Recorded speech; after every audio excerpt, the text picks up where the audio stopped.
Mari kita bayangkan dan sama-sama kita lakukan. Kamu menarik nafas dalam-dalam.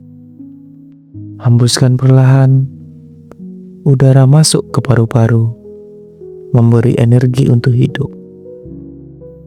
Tapi, pernahkah kamu bertanya, dari mana sebenarnya oksigen berasal? Apakah ia selalu ada sejak bumi terbentuk? Ataukah ada cerita panjang sebelum nafas pertama bisa terjadi?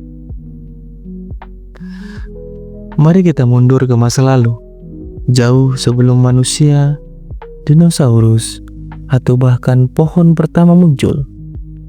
4,5 miliar tahun yang lalu, bumi baru terbentuk. Sebuah bola panas, penuh gas beracun seperti metana, amonia, dan karbon dioksida. Tidak ada oksigen, tidak ada kehidupan seperti yang kita kenal. Langit berwarna merah orange karena atmosfer tebal yang dipenuhi partikel vulkanik. Lautan terbentuk, tapi warnanya gelap, suram. Hanya ada kehidupan primitif berupa mikroorganisme bertahan di lingkungan ekstrim.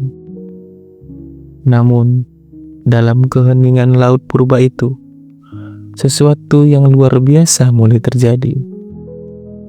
Di perairan dangkal, muncul makhluk kecil yang akan mengubah segalanya. Bernama Cyanobacteria.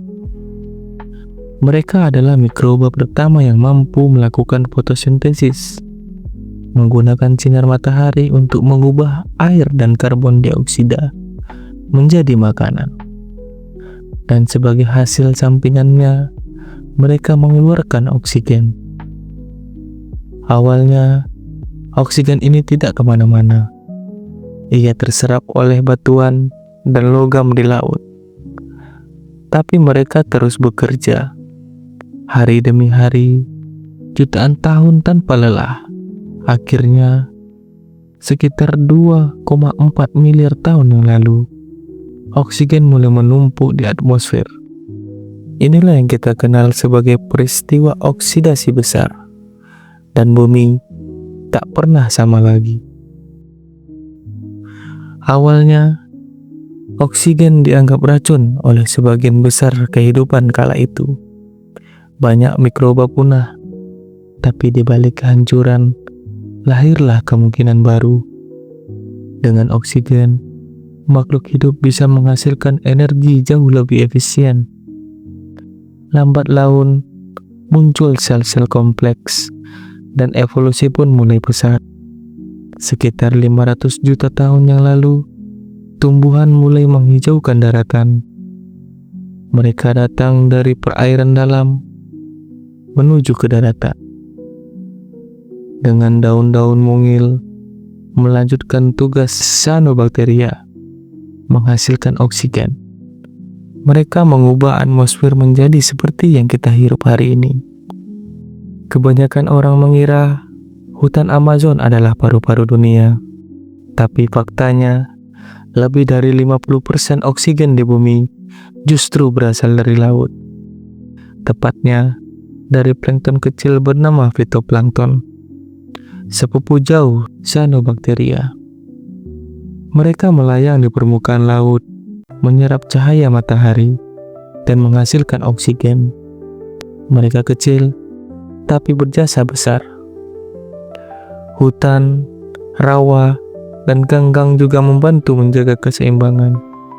Namun, oksigen bukanlah hal yang pasti. Ia bisa berubah jika keseimbangan ekosistem terganggu. Bayangkan jika oksigen lenyap, meski hanya 5 detik. Langit akan menggelap, kulit akan terbakar oleh sinar UV, pesawat akan jatuh, bangunan akan runtuh, dan kita semua tidak bisa bernafas.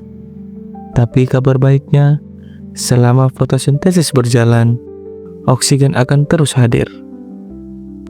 Jadi, saat kamu menarik nafas berikutnya, ingatlah, kamu sedang menghirup hasil kerja miliaran tahun dari mikroba kecil di laut purba hingga hutan hijau yang bergoyang di tiup angin. Oksigen bukan sekadar udara, ia adalah warisan kehidupan, dan sudah seharusnya kita menjaganya.